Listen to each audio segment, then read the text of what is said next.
আসসালামু আলাইকুম। আশা করি আপনারা সবাই ভালো আছেন। আমি এভাবে লাইভে আসি না কখনো, আজকে আসতে হয়েছে। গত 2 দিন ধরে পুলিশ ভুয়া নিউজ ছড়াচ্ছে যে সালাম না দেওয়ার কারণে পুলিশ সদস্যের উপর হাত তুলছে আর্মি। আসল ঘটনা কি জানেন?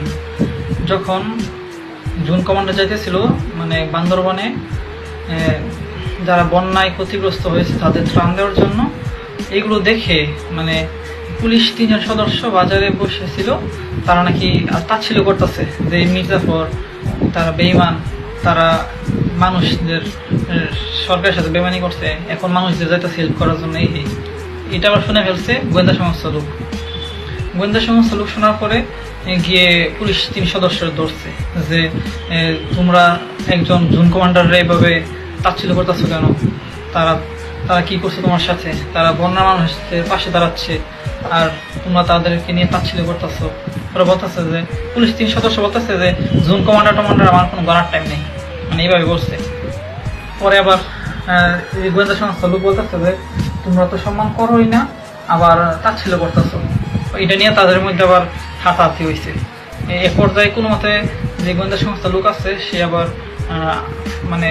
পালিয়ে আসছে। আসার পরে আর্মির যে টহল টিমের কাছ থেকে সবকিছু বলছে যে এই ঘটনা, তারা তো তাচ্ছিল্য করতেছে আর্মিদের নিয়ে। আরো পরে আর্মি টহল টিম গেছে, যাওয়ার পরে যে 3 জন পুলিশ সদস্য ছিল কনস্টেবল, তাদেরকে ধরছে যে কি ঘটনা কি হয়েছে। তারা ওইখানে আর্মি টহল টিমের সাথে খারাপ ব্যবহার করতেছে। তারপর টহল টিম কি করছে, এই 3 জন পুলিশ কনস্টেবলকে ধরে ক্যাম্পে নিয়ে ফেলেছে। আসার পর নাকি মারছে। মারার পরে এই খবর আবার শুনছে যে সাধারণ জনগণেরা যে আর্মিদের নিয়ে পুলিশরা তাচ্ছিল্য করতেছে, এসব করছে। সাধারণ জনগণ ক্ষিপ্পা পুলিশ স্টেশন ঘেরাও দিয়ে আগুন ধরাই দিছে। তারপর এই ঘটনা আবার শুনে ফেলছে যে আর্মির যে লেফটেন্যান্ট কর্নেল, উনি শোনার পরে উনি সাথে সাথে ওনার টহল টিম নিয়ে ওই ক্যাম্পে গেছে, পুলিশ স্টেশনে গেছে। যাওয়ার পরে সাধারণ মানুষগুলোরে সরাইতেছে যে আপনারা এই কাজ করেন না, আগুন টাগুন ধরেন না, আপনার সব সরে দাঙ্গা। তারপর ওইখানের কিছু পুলিশ সদস্য কি করছে, এইটা ছবি তুলছে যে আর্মির লোক নাকি আগুন ধরাই দিয়েছে। আচ্ছা ভাই, আপনারাই বলেন আর্মির লোক কেন আপনাদের পুলিশ স্টেশনে আগুন ধরাইবো?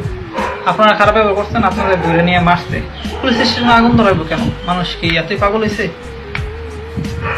আর গুজবে কান দিবেন না কেউ, কিছুদিন পরে এটার বিচার হবে, তখন বুঝতে পারবেন যে কি হয়েছে না হয়েছে।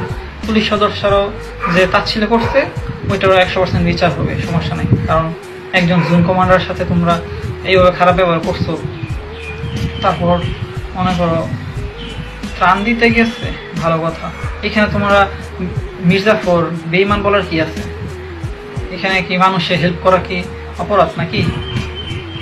কিছুদিন এই 5 তারিখে যদি আর্মি এই পুলিশদের পাশে না থাকতো, প্রত্যেকটা পুলিশ কি যে হইতো, মানুষ সাধারণ জনগণ এইভাবে খেলছিল, তাদের পায়ে পিষে একদম মেরে ফেলতো। আমার যা মনে হয়েছে, একমাত্র আর্মি তাদের এতটা হেল্প করছে নিজেদের রিস্ক নিয়েও।